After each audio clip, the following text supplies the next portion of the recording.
Hello again, my name is Firas and this is my second video trying to show you how to model this curvy parametric table. It's kind of more complicated than the one that I did in my first video. It's as you can see, it can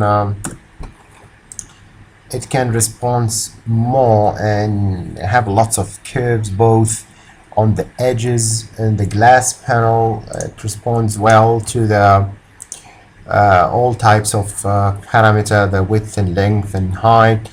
It keep a nice here almost attached, say relationship to the legs that it has. You can change the dimension or the thickness of the legs however you like, and then they keep their adjacent relationship, which is really nice. Anyway, let's start and do it. So as you may know, you start up by making a new family here, and you pick up a metric furniture, same way we did before. This time we need to make 6 reference plane to start up with instead of 4. So I'm gonna go and make one here and one here. Have a go to my first video if you don't know what this dimensioning and what's the benefit of that. So I'm just going fast on doing that. You know, if you need any kind of further information or basic information of how to do and why we're doing this, I highly recommend for you to make a quick look to my first video, which we technically did table 1 and table 2. Just not to repeat myself, I'm not repeating this commands again and why we need them. Anyway, so that parameter, and this typically same thing we did last video. That will go for the length, and that goes for the width. And now we need to flex this, so I'll just go 500 for this, and for the length probably 800, I don't know. And they both actually working smoothly. Now we need to add new reference plane, one here and the other one is here,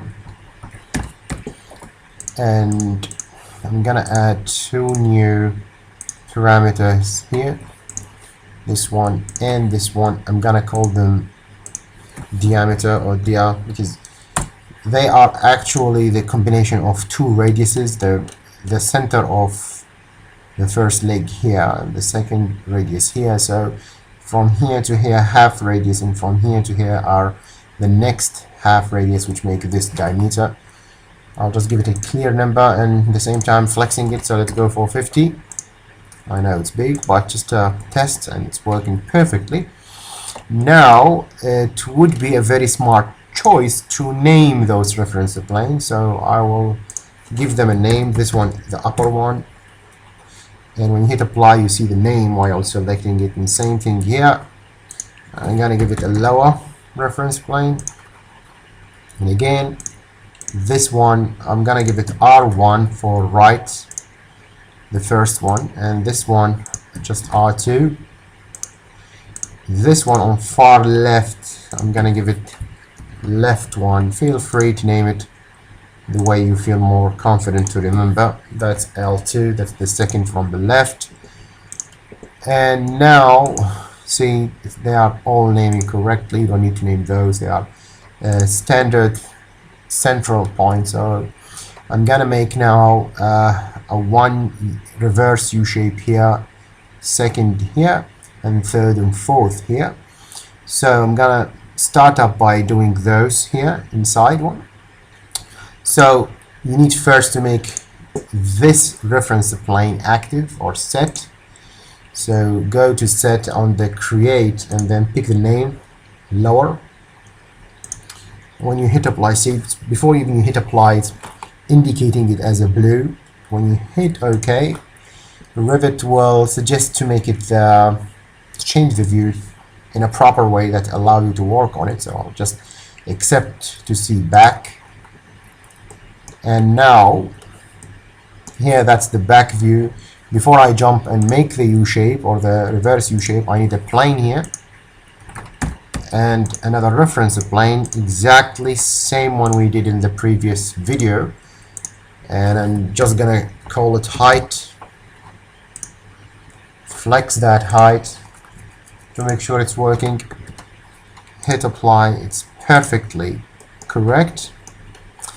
And now create model line, and they are very important because you're gonna actually need to see that in a 3D before you make them a 3D geometrical. So you need a 3D line or a line that actually shown in a 3D. Use this, which is pick lines, don't draw and lock. Pick lines is actually going to be more accurate in this type of work. So select and then lock, select and then lock, select and then another lock. So now I'm safely hitting escape. See that the line above exactly the reference plane, just make it lower to ease the way that I'm doing fillets. Same thing here,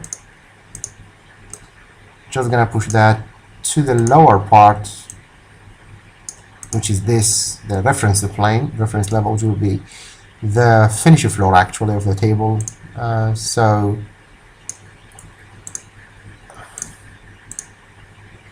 I'm moving this here. Now if I return to my create model line, I can pick fillet, and then see that's what you need to do to make a fillet here. Click this temporary dimension to make it an actual permanent dimension. It's really important step. One step here, one click here, one click here. Again, to make this again a permanent dimension, select both of them by using Control on your keyboard, and then again add a parameter here. I'll just go to radius and hit OK to unify them. And it would be a good idea to flex. So I'll just make the radius 100. See, it's working perfectly. Now go to 3D. That's what you're gonna see. It's kind of annoying dimensions. I'm just gonna hide the category itself and see this, the reverse U-shape that I was talking about. If I go to the reference plane, it would be a smart idea. See, that's our U-shape here. Flex it to see if it's following the reference plane. So I will change the width in this case to make it 400 instead of 5. See, it's moving correctly in both another reference plane that doesn't have the model line yet, but it's okay. So far so good. And I have now to do another U-shape attached to the upper reference plane, this one. So again, create set and choose the upper and hit OK. Same steps, so model line and then pick one and lock, 2 and lock it, and then 3 and lock it. That's the lines. Make sure you're selecting the lines, not selecting the reference plane itself. Move this, make sure it's touching the ground or the reference level, like that. See, I'm just reducing the length. As you can see, it's better to do that before you jump and make the fillet. Sometimes the fillet just snap and reject to do that. So good idea before you go to create model line and pick fillet is to make them touching each other without the intersection, especially the long ones. Now I'm doing this and again changing it to a permanent dimension and filleting this line with this line as so, and again making it permanent. It's a good habit sometimes to turn off the dimension, but I cannot. I need to see those two things. Control while I'm pressing them both, and again I'm going to give them the same radius parameter. See, and now we have happily. I'll just get rid of them by hiding them. Happy to reverse U-shaped again. See, and it would be a good idea again to flex or test. I will return the width to 500 and see it's perfectly work, and the 800 maybe 700, so they are working, and the 700 is actually changed for the overall dimension, and the 50-50 stay fixed. So we are really doing good so far. Now I need to do one here on the R1 reference plane and one here on the L1. So I'll start up with the right, just matter of repeating. So set again and then R1, okay, except changing the view. And this time I'm going to go that way. So again, model line, pick, and 1, lock, 2, lock, 3, and lock it.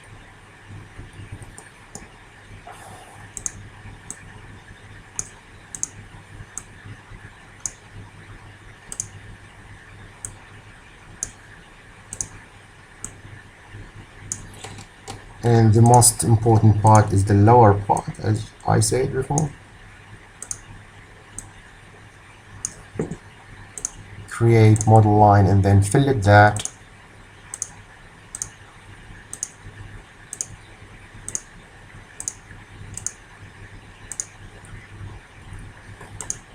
Selecting both and give them radius. As you can see, you can just select that and then hide the category. See, it's perfectly done. Now again to the top of view or the reference level, sorry, the ground floor, and then I'm going to make a create set. This time I'm going to choose left 1, and again model line, pick, and then 1 and lock.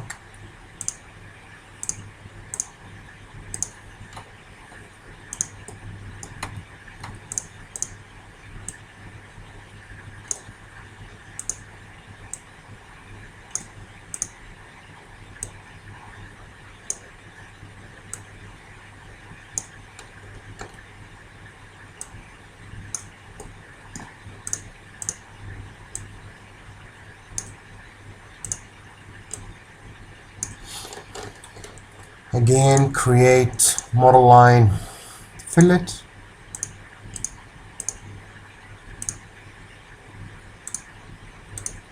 Probably you don't see this, and the reason is because I just, hid the radius. It's a good idea to change the scale. Anyway, let me add the radius parameter, and then probably we can go for a smaller scale, so that won't bother us much. Should have done that in the beginning. Anyway, so now into the 3D again. Now we have the basic, it's like a wireframe for the geometry that we want to do. Let's hit 400 and test that. It's perfectly working. And let's do this again, another 400. See, it's nice and neat.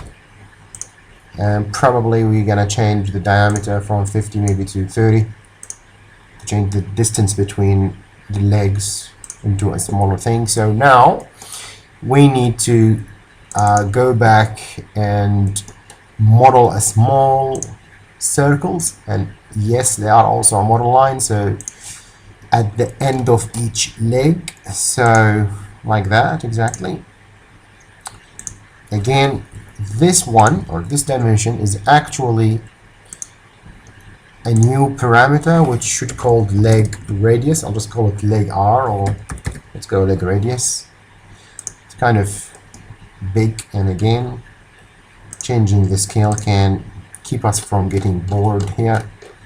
So this is actually half, it should be half the diameter, or the diameter should be twice this. So now we need, before we go and repeat that step, we need to do this job. So the diameter should be twice the leg radius, which is just a coincidence here. So we have to make a formula here to fix this relationship, and that prevent us from making incorrect geometry. And usually the user, or even you later on when you work on the Revit project environment, you need to give Revit this, which is the leg radius, rather than the diameter, as I understand, or as I think. So that is the number that you're going to give. So the formula goes here. So 2, so easy formula, just 2 multiplied by leg space radius. And I have to say here that you have to be very careful by writing this exactly as it is, because even the capital letter, small letter issue, and the spaces, any tiny mistake, misspelling, Revit will not give you the correct results.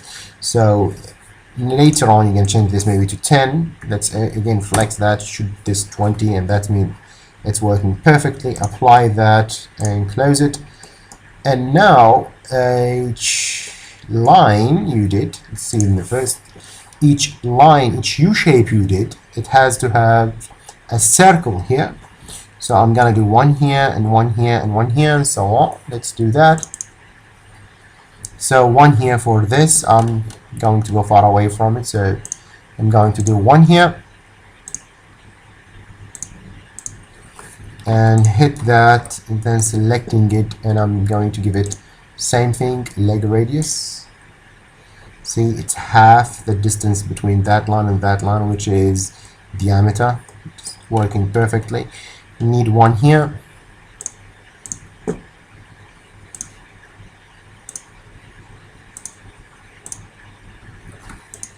And again, leg radius. And the last thing, oops, a leg radius. Yep.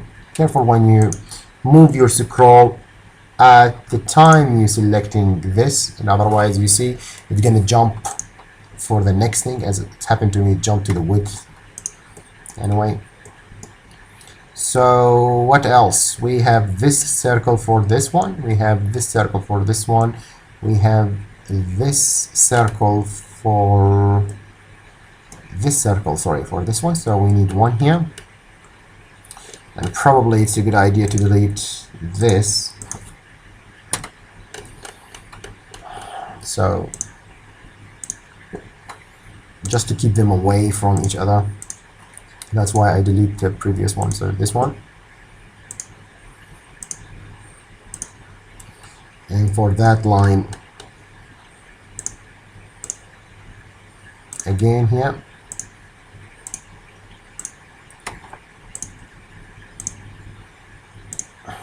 Now back to our 3D. See, each U-shape has its circle. Now the job is very easy, which is you have to start up your own sweep. So again, pick path and make sure that you're picking the leg that is near to the circle first. That's really important. So you see this reference plane or temporal reference plane above the shape. Don't start from here, start from the leg that's near to the circle, and then continuously keep clicking. And you don't need to lock anything because it's already picking 3D edges. So whatever you're gonna move, this or that, it's gonna follow anyway. And for the shape, you need to, or the profile here, sorry, I'm using the more max and loft. I don't know if you're familiar with 3D Max terminology, very similar to loft and max. So edit profile, I'm gonna pick using pick lines here, and just gonna pick this, and then I'm going to lock it. I used picked instead of drawing one just to make it exactly following this circle, and this circle is actually linked to the radius, which is you can control here as a parameter, which is really good. Anyway, say twice, that's make our life very easy and we are very happy. It's going correct. So far so good. Repeat this for each leg.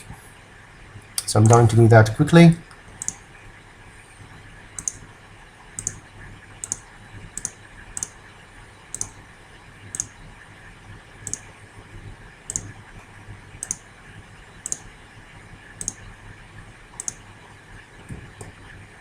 See the relationship here, touching each other only. That's beautiful. It's so far so good again. So we need to test that later on, but let us finish the job.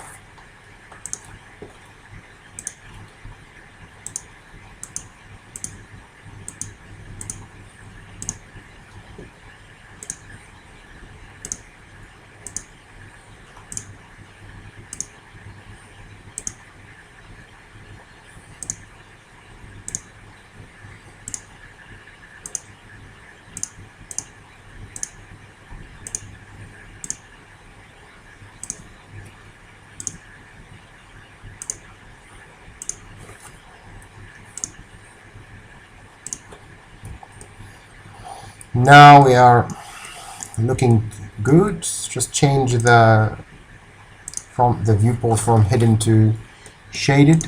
Now I need a flex, of course.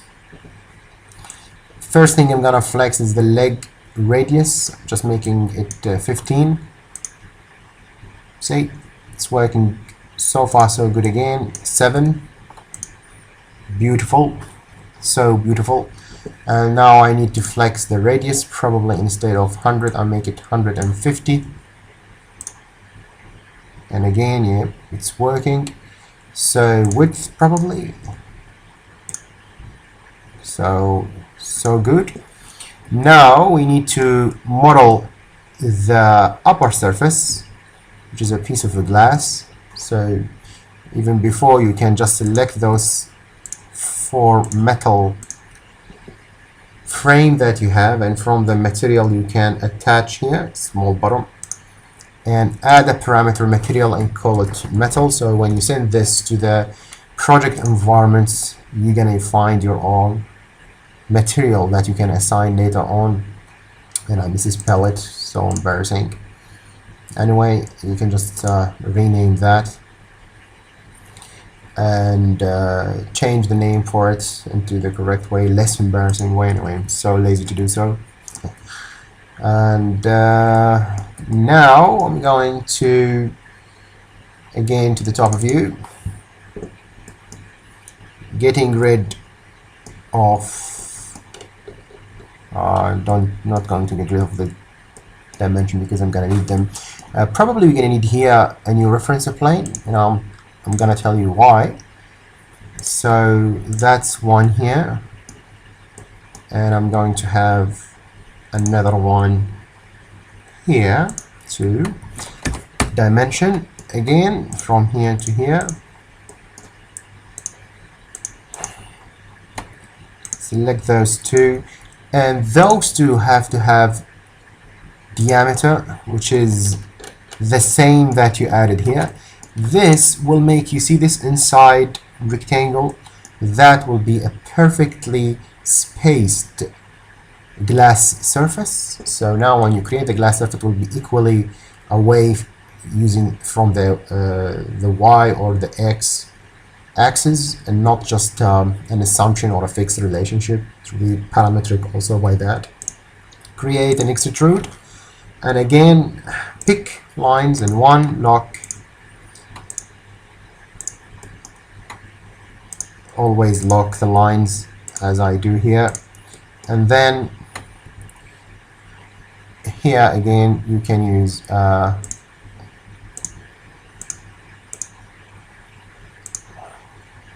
fillet as I'm doing here. Oops.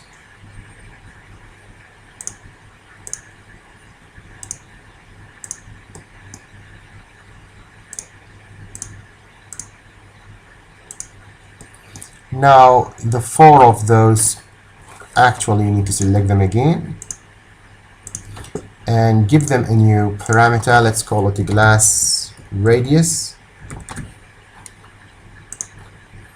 just unifying them. Flex that number, let's say the glass radius, let's say 100 for example, and see everyone else here following. Finish that and go to back elevation, and you can see that's the glass box. Use the upper side of the extrusion and lock it here to the face, to this reference plane. The lower one you need here, you can make that actually a fixed thickness, but let's just make a reference plane just to make it as perfect as possible. DI again, and see, just max warning, Revit, sorry, warning us that I already hid the dimension. It's a good idea to unhide them. I'm gonna select that, add parameter. Now I'll call it glass thickness. Let's link the box or the glass to it, lock what we did, and then flex it.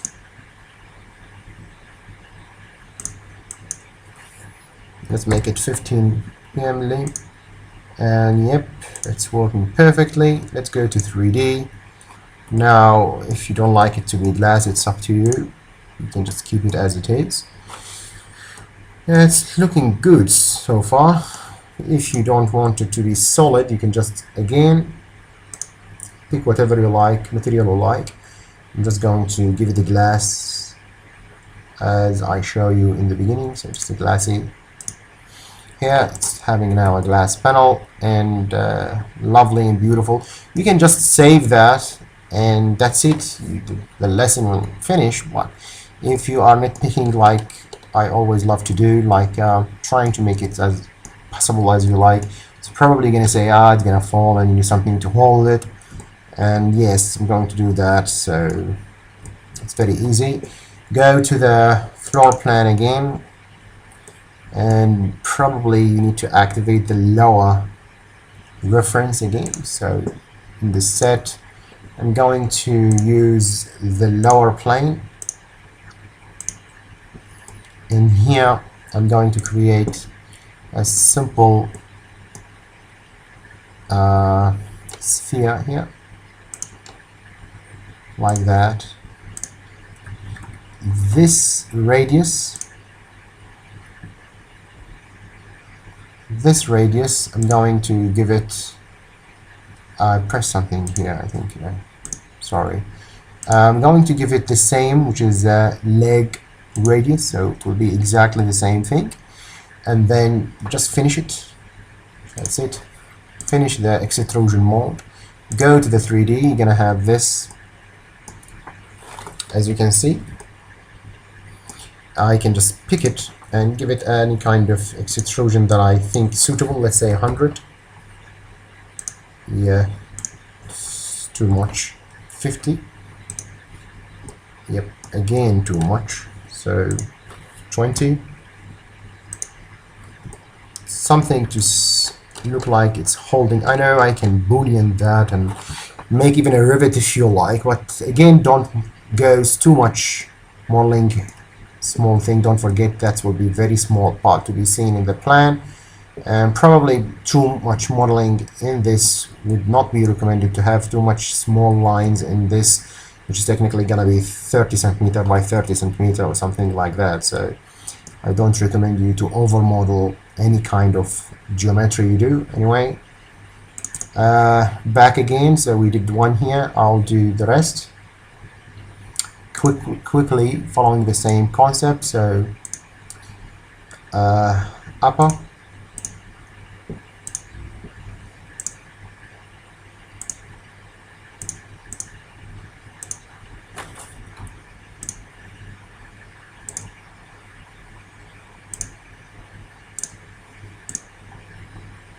see it in the 3D. This time I should go to -20 just to make it go to the other way.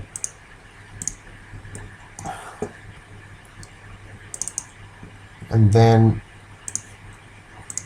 R1.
So it's almost finished, and actually it is finished. Depend on how much you like to give more detail.